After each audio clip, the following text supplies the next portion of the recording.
And variation.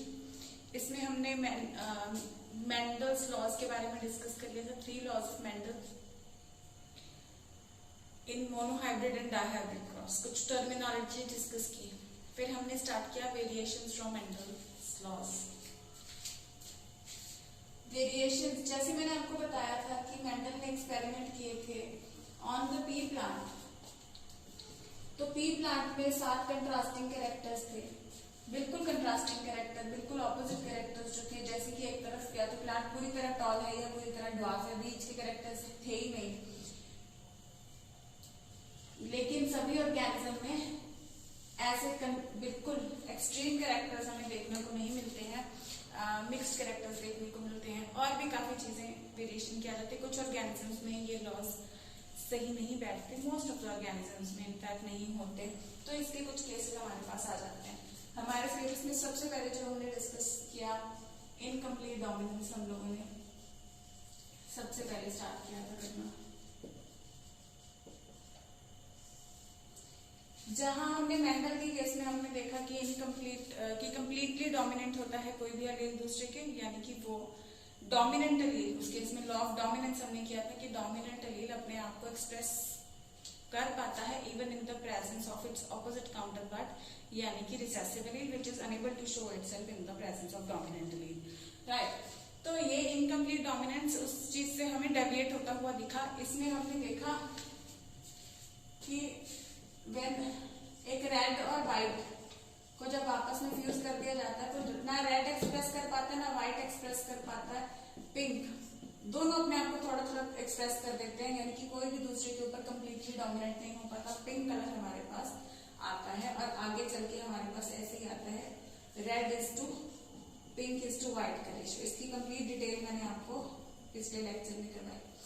This was incomplete dominance, जो कि हमने किया था in case of antirrhinum flower और 4 o'clock यानी कि मिराबिलिस स्टिलापा प्लांट में, और हमने इनकम्प्लीट डोमिनेंस का केस अंडालुसियन फाउल में भी देखा, जहां पे ब्यूटीफुल ब्लू कलर का हमें दिखाई देता है, वो स्काई नेवी कलर का दिखाई देता है।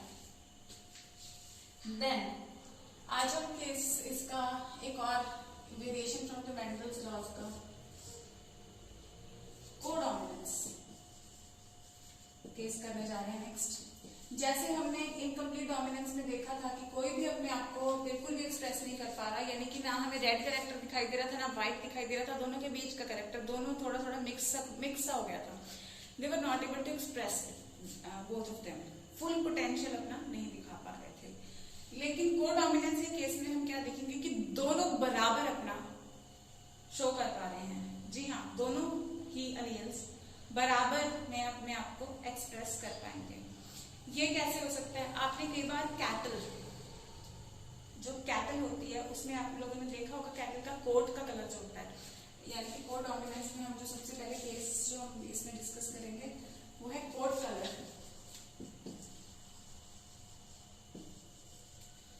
Coat colour of cattle. Coat colour यानी कि इसकी खाल का जो कलर होता है वो अगर आप देखोगे तो उसकी खाल में अगर आप देखोगे तो कुछ आपको कैसी दिखती है, एकदम ब्लैक दिखती है, कुछ एकदम व्हाइट दिखती है। लेकिन क्या आपको कुछ ऐसी दिखती है जिनके ऊपर पैचेस बने होते हैं, ब्लैक कलर भी होता है व्हाइट भी होता है। अब वो ब्लैक और व्हाइट मिलके ग्रे कलर की तो नहीं बन जाती ना, तो वो जो हमें ब्लैक और व्हाइट का अप्रोच है, ब्लैक एंड व्हाइट दिखाई देता है, ये वो केस है, दोनों अपना कैरेक्टर एक्सप्रेस कर पा रहे हैं। अगर आप इससे कंट्रास्ट करके देखेंगे, जो रेड एंड व्हाइट का क्रॉस हुआ था तो इसमें हमने देखा था कि रेड भी बिल्कुल नहीं दिख रहा, व्हाइट भी नहीं दिख रहा, कोई पैच कोई डॉट नहीं दिख रहा, बल्कि एक नया कलर इन दोनों का मिक्स्ड कलर दिखाई दे रहा है इसमें, है। तो रेड और व्हाइट का डॉट्स भी पैचेस भी नहीं दिखाई दे रहे थे। लेकिन इस केस में क्या होता है, कोट कलर में अगर हम देखें तो if we represent this by black, capital B and we represent the other parent, किसी को भी मेल फीमेल कंसीडर कर सकते हैं, we represent other parent white parent by small p, okay. And what we know is they get their gametes all as capital B और इनके gametes dominants all are small b. So again we will write in detail. This is the parent generation. These are the gametes of the parent generation, and then we are getting capital B small b heterozygous. लेकिन ये heterozygous कैसा है? Black and white with patches. तो ये black and white यानी कि दोनों का ही हमें मिक्स्ड कोट कलर यानी कि इसकी जो खाल का रंग है वो हमें इस केस में कैसा दिखाई देता है? मिक्स्ड दिखाई देता है, पैची दिखाई देता है. ठीक है बच्चों, ब्लैक एंड व्हाइट. और ये ब्लैक एंड व्हाइट कैसे गैमेट्स में कैसा देगा? कैपिटल बी और स्मॉल बी. ठीक है,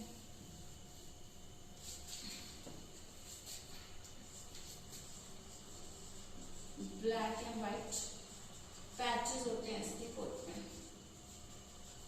तो इसके जो गैमेट्स बनेंगे, अगर हम नेक्स्ट जनरेशन देखें, let's make the table again. तो फिर से अगर इसी की सेल्फिंग कराएंगे हम फिर से, जैसे कि हम हमेशा कराते हैं मोनोहाइब्रिड क्रॉस में.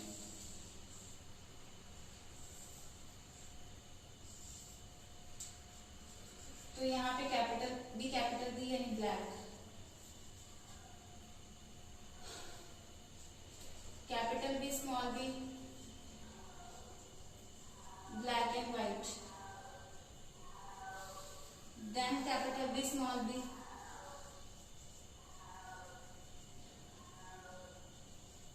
black and white, then small b white. तो इस केस में यहाँ पे हमें F1 जनरेशन में अगर हम देखें तो हमें जो दिखाई दिया था ब्लैक एंड व्हाइट पैचेस वाला 100% दिखाई दिया था. और इस केस में अगर हम F2 जनरेशन की हम बात करें तो इसमें जो रेशियो हम देख रहे हैं, अगर हम फिनोटिपिक और जीनोटिपिक रेशियो देखो, यहाँ पे भी सेम होगा.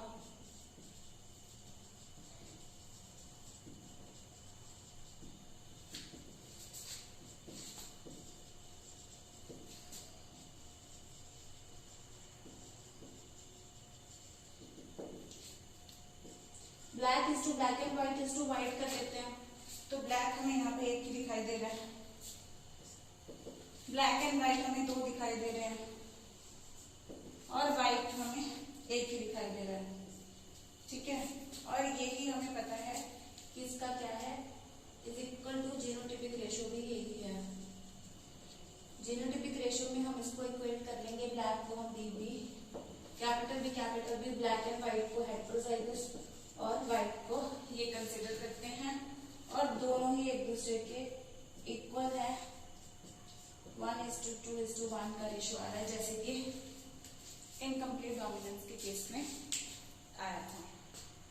लेकिन जो डिफरेंस है वो ये है, जैसे यहाँ पे हमें पिंक कलर मिक्स बीच का कलर दिखाई दे रहा था, यहाँ पे हमें कोई बीच का कलर दिखाई नहीं दे रहा है.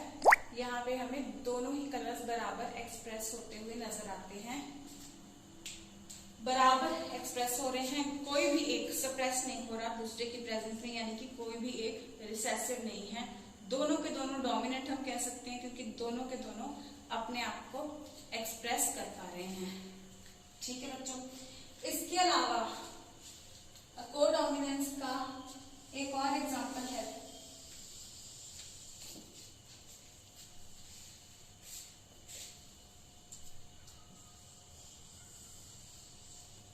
आपको मैंने +1 में ब्लड ग्रुप्स का एक codominance case 1. Now we are going to discuss codominance case 2. +1 में मैंने आपको ब्लड ग्रुप्स करवाए थे, और ब्लड ग्रुप्स में हमने देखे थे 4 तरह के ब्लड ग्रुप, ए बी और ओ. ये 4 तरह के हमने ब्लड ग्रुप देखे थे. अब इस केस में कोडोमिनेंस की एग्जांपल है ये ए बी वाला. ठीक है बच्चों, मैं आपको बताती हूँ. होता क्या है कि ये जो ए ब्लड ग्रुप वाला पेशेंट है, एक्चुअली ये एक पर्टिकुलर जो हमारे ब्लड ग्रुप वाले जिसको हम आई जीन्स बोल देते हैं, तो उनके ऊपर हमारे ये ब्लड ग्रुप के जीन्स होते हैं।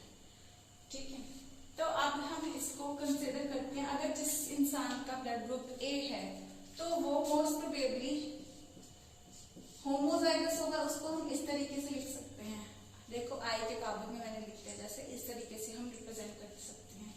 लेकिन अगर वो हेटेरोजाइगस है तो उसको हम इस तरीके से लिख देते हैं। यहाँ पे ये जो स्मॉल आई है इसको हम रिसेसिव मानते हैं।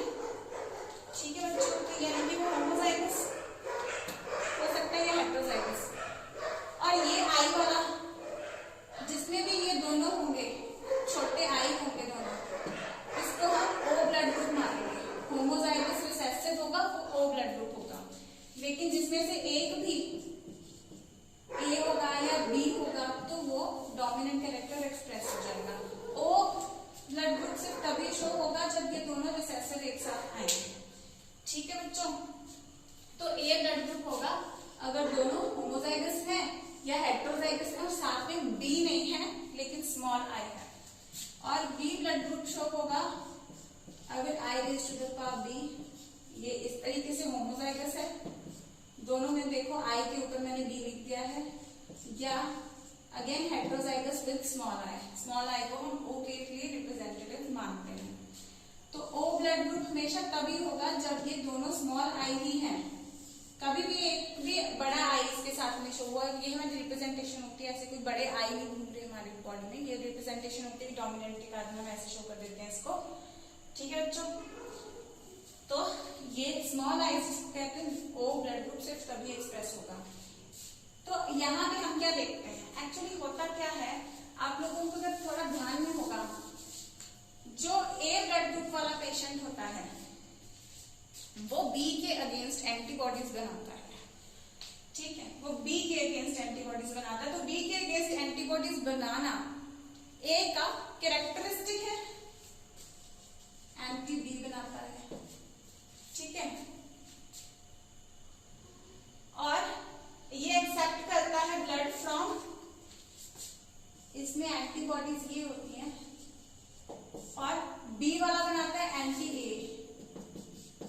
ओ वाला दोनों के खिलाफ बनाने की क्षमता रखता है whenever expose to animal. ठीक है, और ए वाला ब्लड ले सकता है किससे,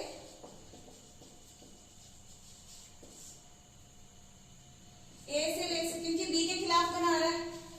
ठीक है, तो जिनके जहां पे भी बी एंटीजन है वहां से नहीं ले पाएगा, यानी ए और ओ से ले सकता है। सिमिलरली बी वाला बी और ओ से ले सकता है। मैं ज्यादा डिटेल में नहीं जाऊंगी, मैंने +1 में कराया था आपको। ठीक है, वैसे आपको अभी भी पता चल रहा होगा। तो ओ ब्लड ग्रुप वाले ए और बी दोनों के खिलाफ बना रहे हैं, तो जिनके पास भी एंटीजन ए और बी है उनसे नहीं लेगा, यानी कि ओ वाला सिर्फ ओ से ब्लड ले सकता है। अगर हम बी वाले की ए बी वाले की बात करें, ये कैसे होगा, अब ध्यान दो बच्चों, ए और बी हम दोनों डोमिनेंट दिखा रहे हैं। They express themselves in the presence of the gene for O, यानी कि एक तरीके से कोई भी एंटीजन जिसके पास नहीं है उसको हम छोटे आई से रिप्रेजेंट कर देते हैं, तो उसके प्रेजेंस में ये एक्सप्रेस कर पाते हैं। मैं रिमाइंड कराऊंगी आपको कि ये होते क्या थे, ये एंटीजन होते हैं हमारे आरबीसीज के ऊपर, ए टाइप का एंटीजन, बी टाइप का एंटीजन। आरबीसीज के ऊपर एंटीजेंस मैंने आपको बताया था कि ये क्या होते हैं, पहचान होते हैं हमारे सेल की। किसी न किसी टाइप का प्रोटीन या शुगर मॉलिक्यूल सेल्स के ऊपर होता है और वो उस सेल की पहचान होता है। ठीक है, जैसे मेरी बॉडी में बाहर से अगर कोई पैथोजन या कोई बैक्टीरिया अंदर आएगा तो मेरी बॉडी उसके सेल के बैक्टीरिया का जो सेल है उसके आसपास इंस्पेक्ट करेगी कि उसके बॉडी के ऊपर कौन से एंटीजेंस हैं। अगर वो एंटीजेंस ऐसे हुए कि मेरी बॉडी से मैच नहीं करते तो बॉडी पहचान जाएगी कि ये फॉरेन ऑर्गेनिज्म है, यानी कि अपनी बॉडी का नहीं है, बाहर का ऑर्गेनिज्म है। तो बॉडी उसके खिलाफ हथियार बनाएगी, यानी कि क्या बनाती है, एंटीबॉडीज, जिनकी हम यहाँ पे बात कर रहे हैं, एंटीबॉडीज तैयार कर देती है। ठीक है, तो सिमिलरली ए ब्लड ग्रुप वाला पेशेंट है, उसके आरबीसी के ऊपर ए टाइप का एंटीजन होगा, और अगर उसको ए ब्लड ग्रुप हम देते हैं, ग्रुप वाले इंसान का ब्लड देते हैं, तो ए के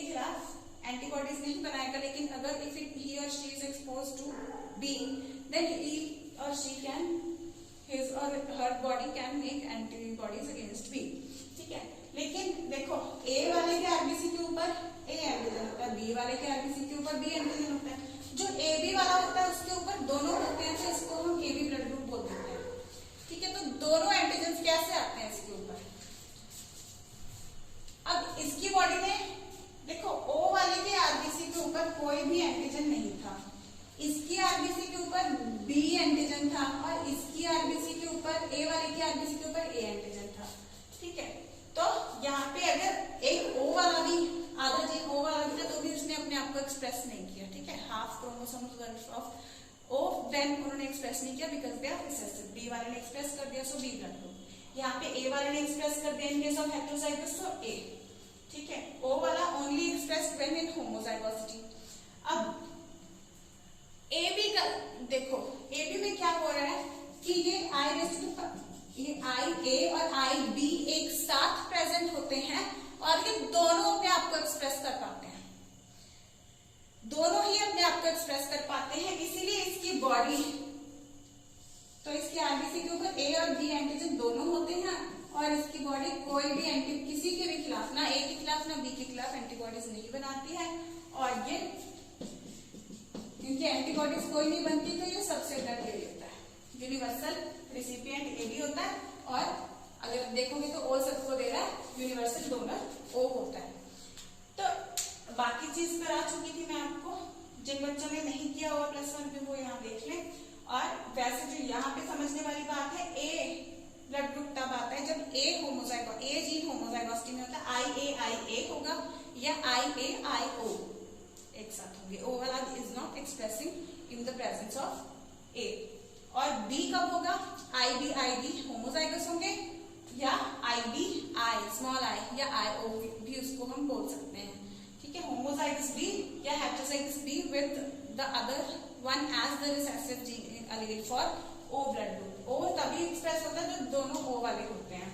ठीक है, कुछ बुक्स में I को इस तरीके से रिसेसिव वाले को लिखा जाता है, बट क्योंकि हम रिसेसिव कंसीडर करें तो I will prefer writing this way, but don't get confused either way. Okay, then AB वाला देखो, यहाँ पे AB वाला दोनों AB वाले जिसके अंदर दोनों जीन्स होंगे, उसके आरबीसी के ऊपर भी हमें दोनों ही एंटीजेंस देखने को मिलते हैं। A टाइप के एंटीजेंस भी देखने को मिलते हैं, B टाइप के भी, यानी कि यहाँ पे A और B ये वाले जो अलील्स हैं ये दोनों बराबर अपने आप को एक्सप्रेस कर पा रहे हैं। जैसे यहाँ पे व्हाइट और ब्लैक वाले दोनों अपने आप को शो कर पा रहे थे, ठीक उसी तरीके से इसके आरबीसी के ऊपर A और B दोनों एंटीजेंस हैं, क्योंकि इसके अंदर दोनों के लिए क्या है, अलील्स है। तो यानी कि ये दोनों अलील्स अपने आप को बराबर एक्सप्रेस कर पाते हैं। That means they are what, codominant. They are what, codominant. तो इसका मतलब ये कोडोमिनेंट है। आपको एक चीज और रिमाइंड करा दूं, ज्यादातर जो एंटीजेंस की हम बात करें कि वो सेल के ऊपर के होते हैं स्ट्रक्चर्स, तो ज्यादातर they are proteinaceous in nature, लेकिन ये वाले स्ट्रक्चर्स जो ब्लड ग्रुप के लिए होते हैं दे आर एक्चुअली शुगर मॉइटीज और शुगर मॉलिक्यूल्स। सो ये वाले जो अलील्स होते हैं दे डिफाइन की what type of sugar moiety will be present on the surface of RBC। ठीक है बच्चों, तो यही डिटरमिन करता है इस चीज को। So this is about codominance. तो हमारे दो मेजर केसेस हैं, एक तो वेरिएशन में इनकम्प्लीट डोमिनेंस, जहां पे हमने देखा कि कोई भी पूरी तरह से डोमिनेंट नहीं था दूसरे के ऊपर। दूसरा हमने केस देखा कोडोमिनेंस का, जहां दोनों अपने आप को एक्सप्रेस कर पा रहे थे। ठीक है, इस केस में ब्लैक और व्हाइट दोनों ही कलर्स काऊ के ऊपर हमें दोनों ही कलर्स दिखाई देते हैं, बीच का कलर दिखाई नहीं देता। एक बीच का कलर दिखाई देता, अगर ये ग्रे होती ब्लैक एंड व्हाइट मिक्स करके, फिर हम इसको इनकम्प्लीटली डोमिनेंट बोलते हैं। लेकिन ये पैची बन रही है, ब्लैक और व्हाइट दोनों एक्सप्रेस हो रहे हैं, दैट मीन्स दोनों डोमिनेंट है, कोडोमिनेंट है। फाइन। और इस केस में अगर हम देखें तो A और B दोनों शुगर मॉइटीज प्रेजेंट होती हैं इन केस ऑफ AB। तो this blood group is particularly example of codominance यानी कि को मतलब एक साथ, को मतलब एक साथ मिलजुल के काम करने वाले, तो they both are codominant because both of them are able to express them easily. Fine. So I'll move on to the next topic now.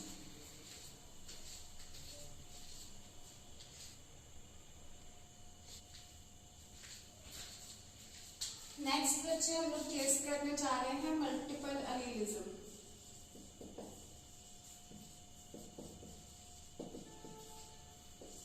Multiple allelism is simply presence of multiple alleles.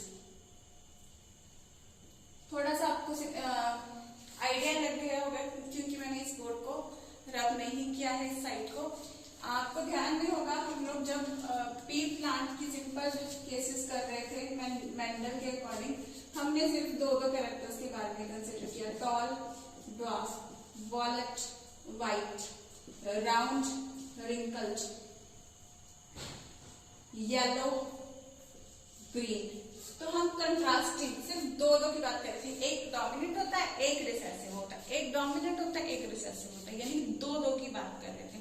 लेकिन blood group के case में आप ध्यान दोगे तो हमने 3 alleles के बारे में डिस्कस किया है. RA, RB and O. तो हमने 3 के बारे में डिस्कस किया है. तो ऐसे जिसमें मल्टीपल फॉर्म्स ऑफ सेम, देखो है सेम ही, जीन सेम है, इसमें जीन ज्यादा नहीं है. हर केस में आप देखोगे तो दो ही पेयर्स में प्रेजेंट है. ऐसे नहीं है कि 3 एक साथ प्रेजेंट है, 2 ही होंगे, है ना. कोई पर्टिकुलर जीन्स नहीं है, जीन का पेयर एक ही है. उसी एक ही पेयर में हमें जनरली 2 फॉर्म्स देखने को मिलती है. जैसे कि इस केस में, हाइट के केस में, तो एक ही जीन है. एक है जीन हाइट जीन, जिसको हम बोल सकते हैं हाइट का जीन है, ठीक है, हाइट जीन. तो इसकी 2 फॉर्म्स थी. एक फॉर्म है टॉलनेस जो एक्सप्रेस कर रही है, दूसरी फॉर्म जो ड्वार्फनेस एक्सप्रेस कर रही है. मल्टीपल अलीलिज्म में क्या होता है, 2 ही तरह की फॉर्म्स एक्सप्रेस नहीं होती हैं, मल्टीपल फॉर्म्स एक्सप्रेस हो जाती हैं. जैसे कि इस केस में अगर हम ब्लड ग्रुप के केस में देखें तो ये नहीं है कि सिर्फ IA और IB 2 तरह की हैं, या हम जैसे हमने देखा कि IA और IB और स्मॉल i, ठीक है, ऐसे नहीं है कि ये सिर्फ 2 है. इन दोनों में हमें पता है A आ जाएगा, IB और स्मॉल i हमें पता है B आ जाएगा, लेकिन ये दोनों एक साथ भी आ सकते हैं. तो वैसे जब हम देख रहे थे कि 2 टाइप्स हैं हर किसी के, इस केस में इन पर्टिकुलर क्या है, 3 टाइप हैं, लेकिन प्रेजेंट तीनों में से 2 ही होंगे.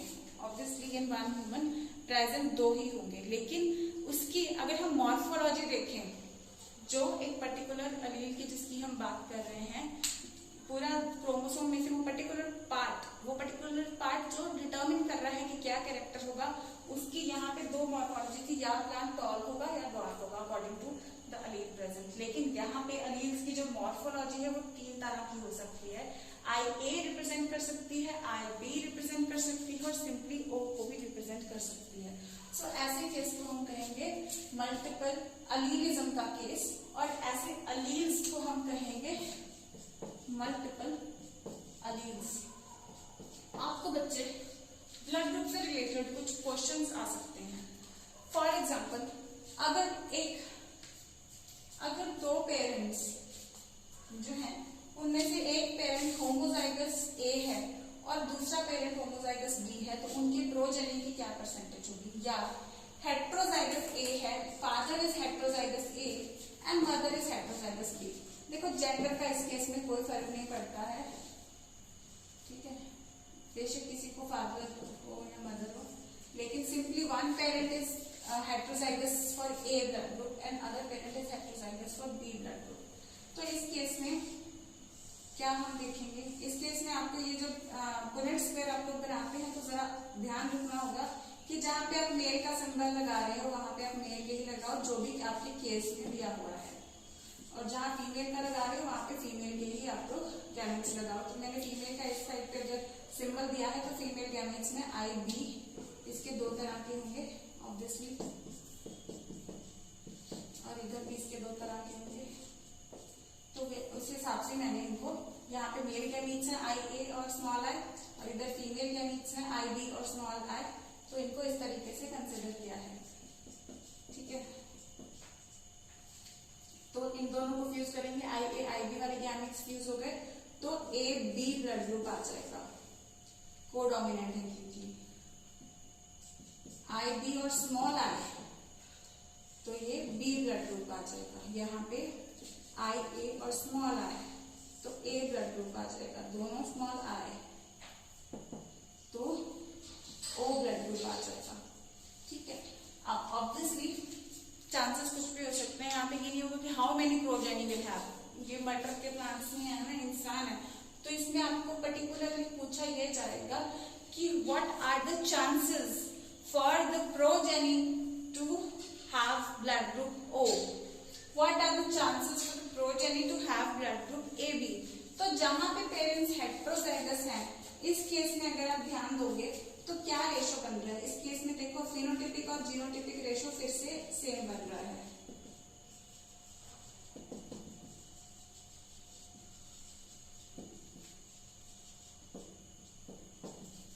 फिनोटिपिक में अगर हम देखें तो क्या एक्सप्रेस हो रहा है, IB AB is to A is to B is to O, सारे के सारे 1:1:1। और वैसे हम जीनोटाइप का लिख सकते हैं, इनके एलील्स को रिप्रेजेंटेशन दे सकते हैं, IA IB is to IA small, क्योंकि यहाँ पे A लिखा है, सेम सीक्वेंस में ही हम रिप्रेजेंट करेंगे। तो ये बिल्कुल ही सेम ही आता है बच्चों, तो यहाँ पे हम इक्वल टू का साइन लगा सकते हैं, दोनों एक दूसरे के बिल्कुल सेम आ रहे हैं। ऐसे ही मल्टीपल केसेस हम लोग सॉल्व करके देख सकते हैं, ठीक है। For example I will rub this portion. अभी मैं आपको थोड़ा एक्सप्लेन कर दूं कि जो ब्लड ग्रुपिंग का जो केस है वो दोनों चीजों की एग्जांपल बन सकता है, कोडोमिनेंस की एग्जांपल बन सकता है और मल्टीपल एलीलिज्म की। कोडोमिनेंस क्योंकि दोनों तरह की शुगर मोइटीज, A टाइप की B टाइप की, दोनों तरह के एंटीजेंस A वाले के केस में देखो, A वाले के केस में ओनली A एंटीजन है, बेशक इट वाज होमोजाइगस और हेटेरोजाइगस। हेटेरोजाइगस था तब O रिसेसिव था, वो अपने आप को एक्सप्रेस नहीं कर पा रहा था, तो A टाइप का शुगर जो है A टाइप वो प्रेजेंट था, A टाइप का एंटीजन प्रेजेंट था आरबीसी के ऊपर। जब B वाला homozygous तो obviously will express, but when it was in heterozygous state, it was able to express the character that B type of antigens were present on the surface of RBCs. Then it was O, no antigen was present because they are recessive. Recessive मतलब कोई antigen इसमें express होता ही नहीं है, यानी कि कोई RBC के ऊपर particular type का antigen ये नहीं देता ABO में से। This is particularly about ABO blood grouping. तो ABO blood grouping के केस में ये O आता है क्योंकि A या B दोनों ही तरह की कोई शुगर मोइटी इसमें नहीं होती है। AB के केस में A और B दोनों एलील्स होते हैं और दोनों तरह की शुगर मोइटीज यानी कि दोनों ही तरह के एंटीजन इसमें देखने को मिले। सो दोनों तरह के देखने को मिले, देन इट वाज ऑब्वियसली कोडोमिनेंट। दोनों में से एक भी सप्रेस नहीं हुआ और दोनों में से कुछ मिक्सिंग ब्लेंडिंग कोई नया निकल कर भी नहीं आया, दोनों ने अपने आप को एक्सप्रेस किया, सो इट वाज कोडोमिनेंस। तो ABO blood grouping is the example of codominance and also multiple एलीलिज्म, जो अगला केस है। तो मल्टीपल एलीलिज्म में जो हमने देखा कि multiple forms of alleles are present, यहाँ पे जैसे हमने particularly blood group ABO blood grouping में हम अगर बात कर रहे थे कि what type of sugar molecule will be present on the surface of RBCs, तो उसमें सिर्फ दो तरह के नहीं थे बल्कि 3 तरह के थे। 3 में से कोई भी 2 प्रेजेंट हो सकते हैं अकॉर्डिंग टू द पेरेंट्स, ठीक है। 3 में से कोई भी 2 तरह के प्रेजेंट हो सकते हैं इस इंसान में, ठीक है। Like I am B positive, तो मेरे में हो सकता है आई एम होमोजाइगस, हो सकता है हेटेरोजाइगस। तो ये चीजें हम कैसे पता कर सकते हैं, इस पे क्वेश्चन भी आ सकता है, ठीक है। Particular organism, for example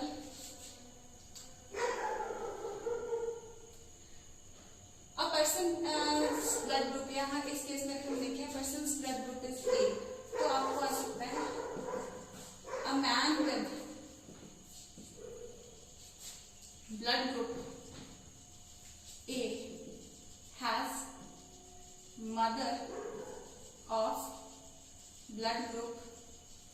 B and father of blood group A. According to you,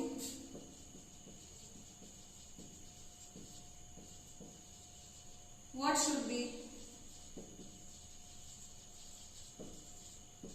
the genotype of the person mentioned of the man, this man? ठीक है, तो इसमें हमें पता है कि इसका ब्लड ग्रुप ए है, लेकिन इसके एक पेरेंट का बी है तो दूसरे का ए है, तो यानी कि it can not be homozygous, it can not be homozygous for A, तो हम गेस कर सकते हैं कि it has to be heterozygous for A.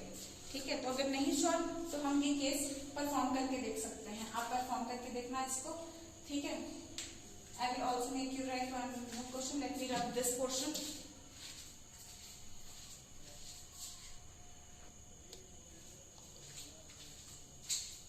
Next एक क्वेश्चन नोट कर लीजिए, खुद से सॉल्व कीजिएगा आप। एक क्वेश्चन तो ये जैसे मैंने आपको दे दिया,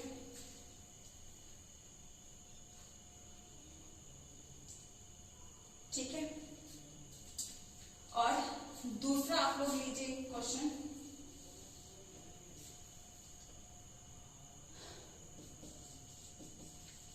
mother and father, both mother and father, mother is heterozygous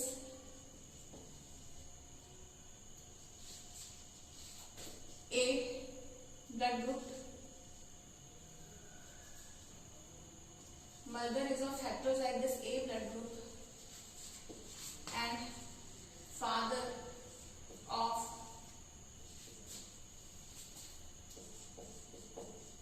heterozygous B blood group।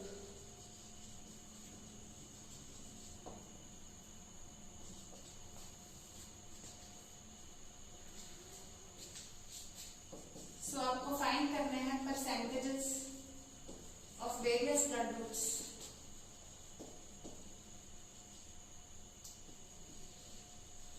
In their progeny. और एक बात आपको बता दूं, इसका आंसर बहुत ही ज्यादा इंटरेस्टिंग होने वाला है।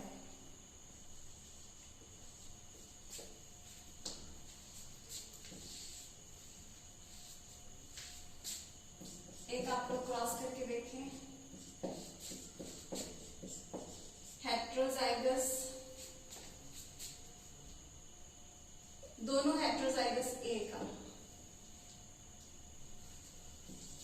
फिर आप क्रॉस कर लें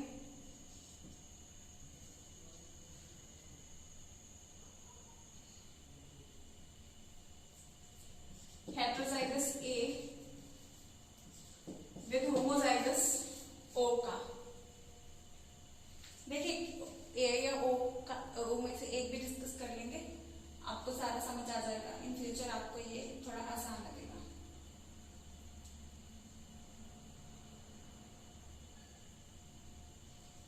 क्लियर? तो ये कुछ क्वेश्चंस हैं जो आपको करके देखने हैं। एक क्वेश्चन आप और लिखें, जैसे हमने ये क्वेश्चन लिखा था, अब मैं ये एक बार रिपीट कर रही हूँ, नोट कर लीजिए। A man with blood group A has mother of blood group B and father of blood group A. According to you, what should be the genotype of the man? ठीक है, एक बार लिखिए question. A woman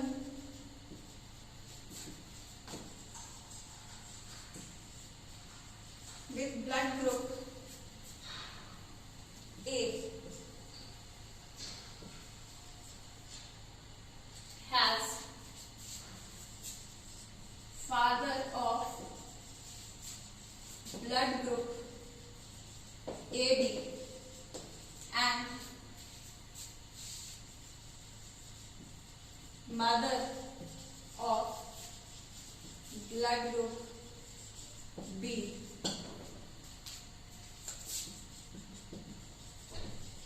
Find out the genotype of the woman and her mother। ये question सिर्फ आपको theory में help नहीं करेंगे बल्कि एमसीक्यूज में भी आपको बहुत ज्यादा हेल्प करने वाले हैं। तो ये जो 5 क्वेश्चन हो गए, एक इधर हो गया, ठीक है, ये तो इसके साथ ही रिलेट हो जाएगा। देन ये 5 क्वेश्चन हो गए, आप लोग सॉल्व करेंगे। Consider it a homework for this lecture. तो ये आप लोग सॉल्व करके खुद से देखेंगे। ठीक है बच्चों, that's all for today's lecture. I hope you enjoyed today's lecture. It was very interesting and it related to your +1 part a bit. And all the best to my future doctors. Keep studying, keep working hard.